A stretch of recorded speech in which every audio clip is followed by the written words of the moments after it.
What's up, CHFFL? It's great to see you in the 2018-19 off-season. Congratulations to Wes, championship of the CHFFL 2 years in a row, to Parker, the runner-up, and to Stan, third place, and all you guys. This has been a great season. It's amazing even as we grow up and we move apart a little bit, the CHFFL is going probably stronger than it ever has before.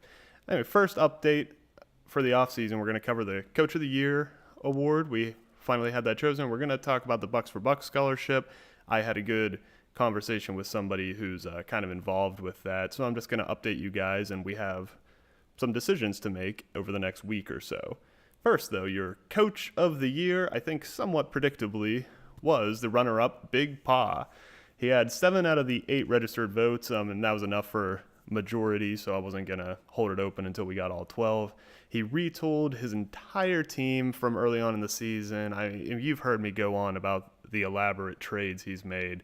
It really paid off for him getting past Stan and Marty, two very good teams in the Fortnite Conference. At least by the time the playoffs came around, they were very good.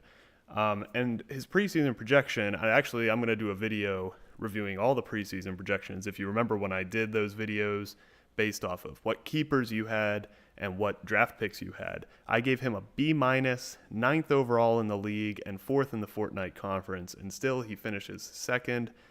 Fantastic. I think that my methodology in those previews was very solid, but his savvy and the moves he made overcame it.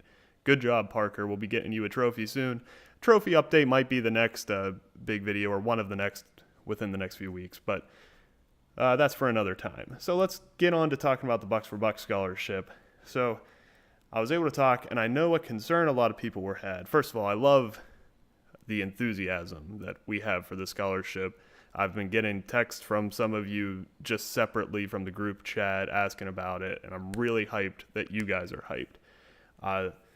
Well, we're gonna be able to have a pretty good hand in creating the criteria and then reviewing the essays.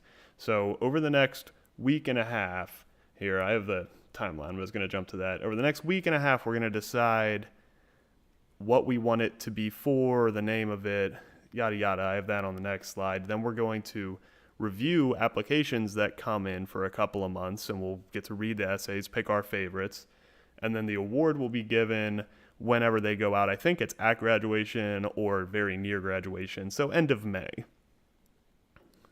Now, the details we have to determine within the next, I'm putting a hard deadline at the end of next week, but I really think we could realistically do it in the next week.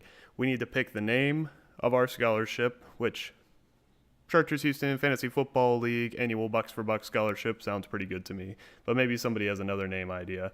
And then we need to come up with our criteria. So we can say that applicants must have a GPA between X and Y.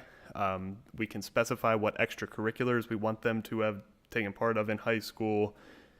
We could say we're only going to give it to and people going to a certain school, like a Penn State or a Penn State branch campus, or we could say a Pennsylvania school with a football program. I don't know. Whatever we want this to be about, we need to decide it. We could pick a major, like you have to be going into STEM or you have to be going into sports, whatever people go into. And then we can pick the essay, and I have an S there. I think we probably want to stick to one essay, but we probably get away with 2 if they're not going to be too long. And the kids will have to write out their answers, and we'll get to review them. Now, a little caveat. Now, this is great. I was really worried that we were just going to write a check for $600, and then it was going to get given to someone. We weren't going to have any of this hands-onness. The one caveat, we can't just pick who wins the award, which after having the conversation makes sense to me because that would be a weird IRS tax thing that you give out a scholarship and pick somebody to win it. But I kind of negotiated, and what we can do is pick our top 3 or so and send that in.